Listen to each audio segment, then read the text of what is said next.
So welcome back to SiGMA TV. I'm here now with Eric, the CEO of Changely. Great to talk to you here. Yeah, great to be here. Thanks a lot. You're very welcome. Now, I want to have a little bit of a discussion because I think what we're seeing on expo floors like this in the iGaming sphere is this move towards new technology, and that's what kind of brings you here. What kind of things are we seeing with the adaptation of cryptocurrencies in the iGaming space? Well, this is now my 7th ICE, and I remember when I first came here, I would walk around and go to all the different booths and speak to whoever I could about Bitcoin. And at that time, early on, nobody wanted to give me the time of day. And I remember very specifically giving at least, like, anybody who would give me the time of day, I would just give a Bitcoin to. I'm not talking about a fraction of a Bitcoin. I'm talking about a Bitcoin.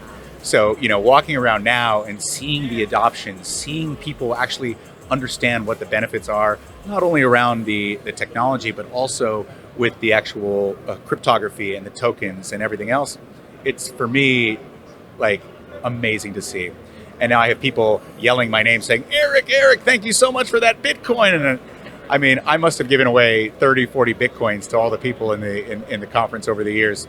So it's a little painful for me to think about, but it's also amazing to actually see everybody getting excited about something so revolutionary and so innovative. And I think what's so interesting about these kind of conferences is we do get people from all over the world that do come into one spot. So when you're right that when we do identify this acknowledgement of cryptocurrencies and the benefit they can have, would you say there's specific regions that are maybe more welcoming to the change in technology than others? I think it's a natural cycle. The technology cycle never differs really from anything. Bitcoin itself goes through a very similar technology cycle as we had with other technologies, mobile payments, internet, etc.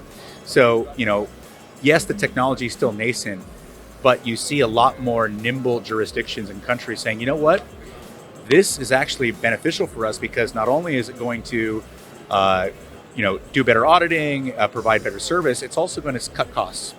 And a lot of these countries that have, too many regulations or too much built up layers upon layers upon layers of stuff, they're not able to move as quickly. So, the jurisdictions like you're, in Asia or in the United Arab Emirates or in Latin America, these jurisdictions are really understanding this is a technology that we can put to use, not only for the benefits of our users with, moving value with cryptocurrencies, but actually using the technology to actually, provide better services, both from a government perspective as well as from a regulatory perspective as well. And when we look at this agility that you've mentioned when it does come to the free movement of tokens, and that's why there's a huge benefit with this, what are the risks when it comes to companies that maybe aren't adapting or aren't keeping up with this wave of change? I think it's, we're still seeing a progression and a transition for a lot of these legacy businesses, as we call them. And they understand that they need to have some sort of crypto or blockchain strategy.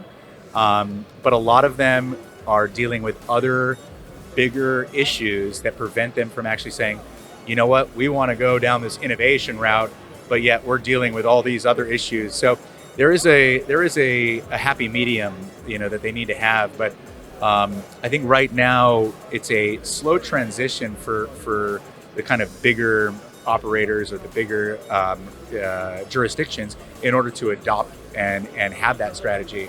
You see banks trying to have a strategy, you see operators trying to implement a strategy, and it's mainly saying, hey, yeah, we're open to it, we're looking at it just to kind of be part of the cool kids, right?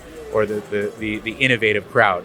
But when it comes down to brass knuckles and you start speaking with them, the amount of time that it would take to actually get a product live or to implement a crypto or a blockchain solution into a legacy business, it's a lot harder than one could imagine.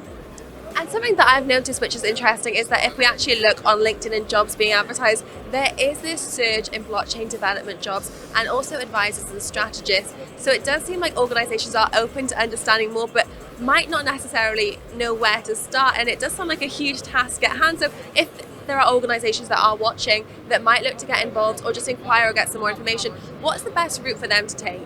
Well, there's a bunch of different jobs in crypto available. The industry and the ecosystem is growing, it's booming, and right now it's like the war of developers. Everybody wants the best type of blockchain developers. People are paying more for blockchain developers, but what does it really mean at the end of the day?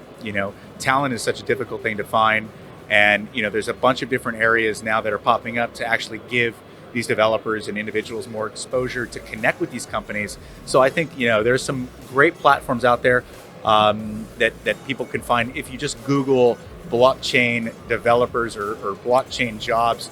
They're all out there, and they're popping up more often now. And I think you'll see this transition, and especially from a developer perspective, they want to move into this industry because this is the industry now that's going to be paying them substantial amount of money. And we saw that with financial services previously, and now we're seeing that with blockchain and crypto. Eric, thank you so much. You've covered a range of topics here, but it's always a pleasure to catch up. Thank you. Likewise, thanks a lot. Thank you. That's all for myself and Eric. We'd love to hear how you found this segment.